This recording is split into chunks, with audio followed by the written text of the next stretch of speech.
Hot Wheelers, what's happening? Joe Motor here, back to crack a few more cars. You know, when I get a bunch of different cars, some Matchbox, some Hot Wheels, and a Greenlight I wanted to crack open, we just do a crack and yak. That's the best way to do it. The good news is that I'm on Instagram finally. So I'm at Joe Motor 49, just like my YouTube channel. So head over there and follow me if you want to, and I'll try to follow you back, and we'll keep in touch that way. Back to the video here, we're going to crack open some cars. So like I said, I've got some Matchbox to start off with, just some stuff I've found recently. I think I don't remember where I was. I think I was in a Pep Boys auto parts store. Found these two little gems right here from Matchbox. This one here, Toyota Landcruiser FJ40.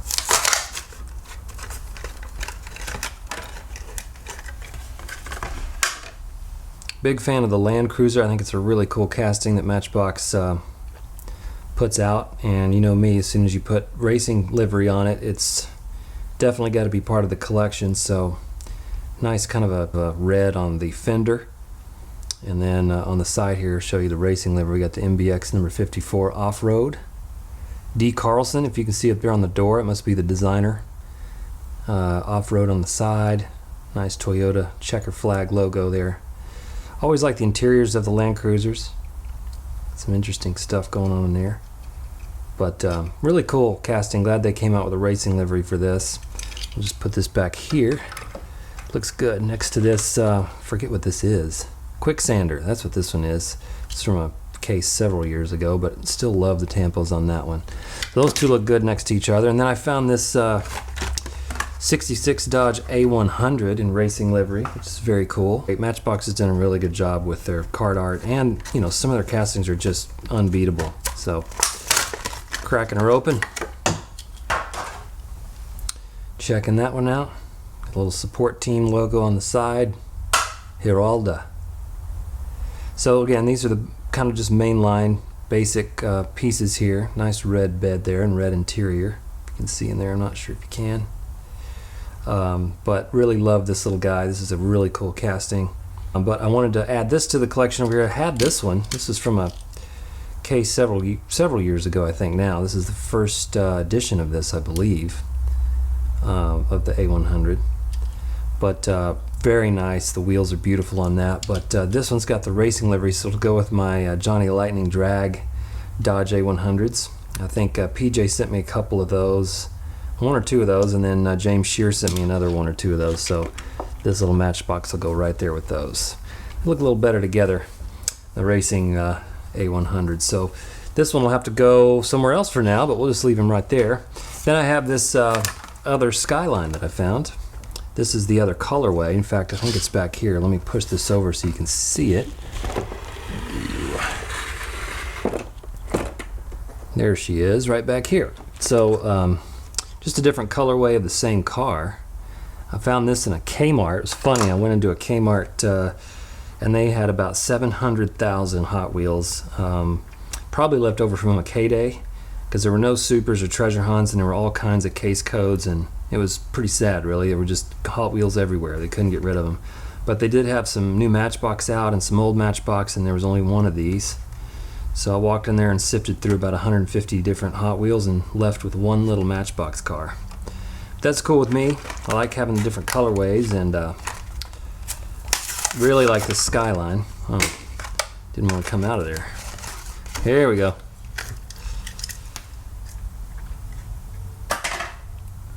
Nice silver shiny finish on this one. Got a sparkle to it. All the same kind of details I showed you in the last Crack and Yak we did, where I opened up the flat blue one. Really nice subtle stuff going on here with this Skyline. Now it's hard to beat Tomica when it comes to these Japanese castings, but I really like the fact that Matchbox, which, you know, Mattel, it's Mattel, Hot Wheels owns them too, but I just like the fact that they're treating these very respectfully, I would say. Really nice colors. Nice factory colors, beautiful wheels, and just a nice pair of Skylines right there from Matchbox. Just hard to beat, so kind of digging them. Not too much difference here, and I think Diecast TV channel was asking about the car seat And now that I can kind of see in there, on this Skyline you can see there has seatbelt harness over the front seat there. I don't know if you can see in there or not. It's very difficult to see in this thing. But you can sort of see a little extra texture on the driver's side, which is on the opposite side because it's a Nissan. And then on this one, I don't think there is one. I don't think there is any seat harness on this particular one. Again, I'm sorry if I'm making you dizzy right now, but those I don't think have the harnesses on this seat. So there is a variation here, is what I'm trying to say. And appreciate Diecast TV channel for bringing that to my attention. But both of these are just fantastic samples of the 2000 GTX. So we're going to put those back here and get on with the cracking. I've got two Dragstrip Demons. These were, gosh, I think these were like 2010 maybe. It says 2008 on the back, but I think you could still find them on the pegs in 2010. And they came out in several waves, but some very unique pieces in this series. This is just one of them, called the Rough and Tumble 70 Plymouth Duster Funny Car. Again, what I love about these, especially vintage racing of just about any type, whether it's drag racing, street racing, or stock car racing, is the authentic decos.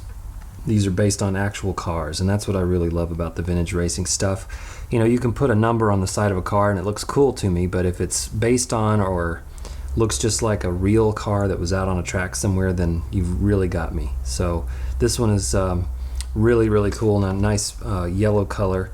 All the packaging was the same. It had the same basic card art on it, and then depending on the release, it had different information on the back. So you can take a look at that if you want, but we're cracking this open.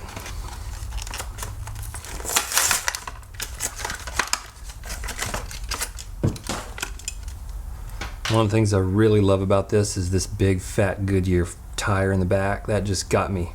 When I saw this online, I had to have it. So that big fat Goodyear smoky meat tire there in the back, and these details here, the tampos are very nice and sharp. You don't always get that with Hot Wheels. Sometimes they're a little blurry, but these are really nice and sharp. Got a nice yellow candy finish on it.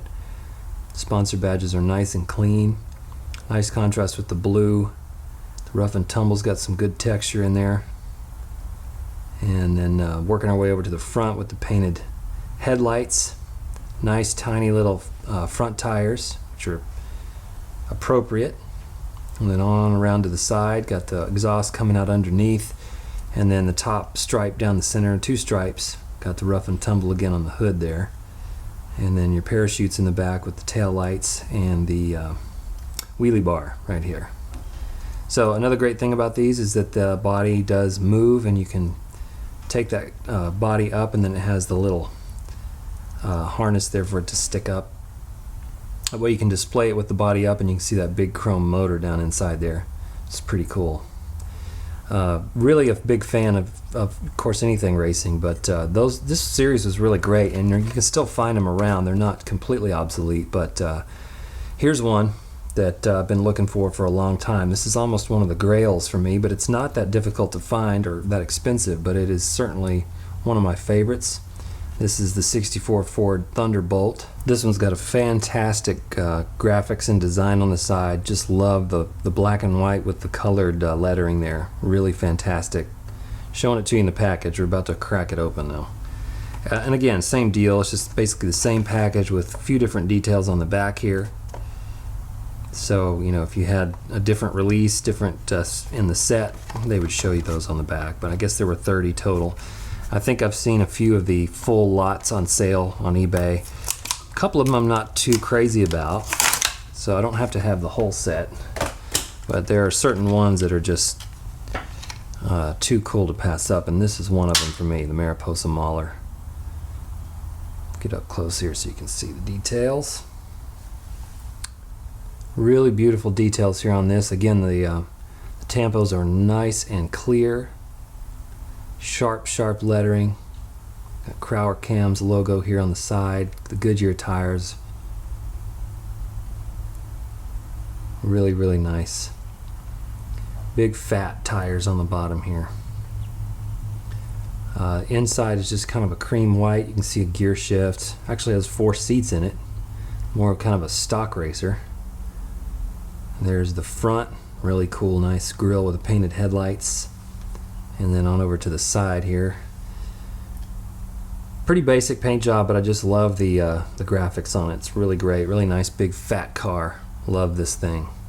We'll put her up here in the top, along with the rough and tumble. Now I've got one more piece I want to show you before we head out for the day, and I just found this in a Toys R Us the other day. I'd seen it on Tex Tanner's, I think Instagram.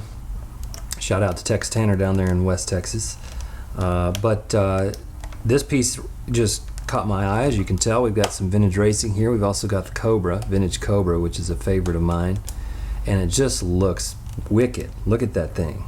Love the black color with the red racing stripe, the blank white circle there, Goodyear Eagle tires. That's hard to pass up just by itself. So I normally wouldn't collect this big ramp truck because I try to collect only things that'll fit in my display case. But I figured I could use this ramp truck for the couple of cars I'm going to show you in the next video, and I'll show you what I mean when we get to it. But this thing is just killer. It's from the HD Truck series. I think the other 2 things in it are a Winnebago. Yeah, the vintage Winnebago is killer. If I had more room, I'd probably collect those. But all of a sudden, they just released a ramp truck with a vintage racing Cobra in the back, and you got me hooked. So let's crack this one open and see what it's all about here. And again, Greenlight has quite a bit of packaging, so I went ahead and cut it open so we wouldn't have to worry about the packaging. Let's take a look at this piece right here. Super nice. Look at that. Wow. This is a beautiful little car. Those tires are fantastic. The colorway is fantastic. Nice painted headlights.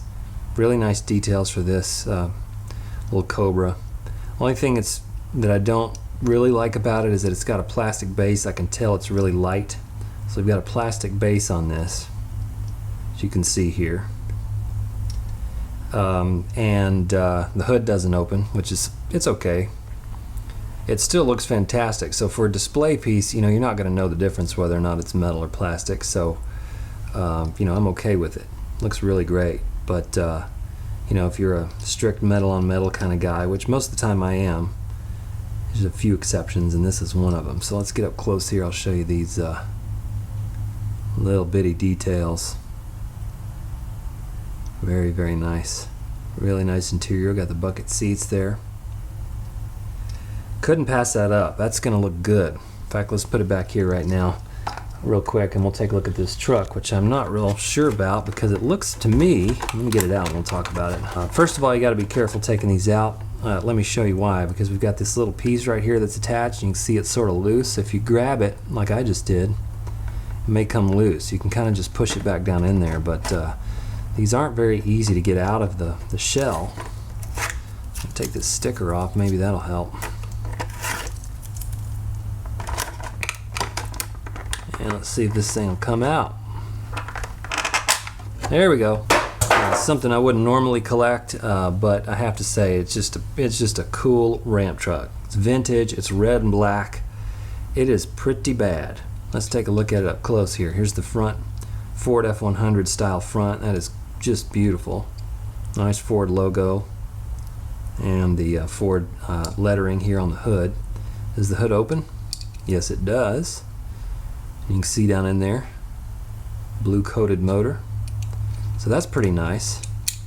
The hood doesn't close all the way. Now this is why a lot of people don't like to open the hood at all, because you get stuff like that happening, and you know, moving parts on pieces this small sometimes result in that. But we'll give it a pass for now. It's got the nice big extra wide mirrors. Pretty detailed interior with the black textured probably leather seats or vinyl seats there. Steering wheel. Back here you got cargo lights painted on the top of the bed here, and then nice diamond pattern for the track on the way back. Look at that long bed here. We've got the ramps, which are connected. That's nice. So these can be folded up straight. They don't fold all the way in, which is kind of a bummer, but let's look at the base. got a dually tires here, which you would expect. But again, it's a plastic base, so it's not a full-on metal on metal. You know, so it's not necessarily a premium edition, I would say, but it's not bad. And one of the things I wonder is if it's true 164. It looks a little small to me. If we were to get another Greenlight out, maybe it would make sense, but I guess if you put the Cobra next to it, it looks about right. But the other thing is, it doesn't really sit there. Kind of just wants to fall off. So you may have to tie it down if you're wanting it to stick on there. There we go. What do you think? Leave your comments below. I appreciate you watching the videos. I got quite a few more coming. And also check out the Instagram channel, JoeMotor49. Thanks for tuning in. You guys keep on motoring. We'll see you next time.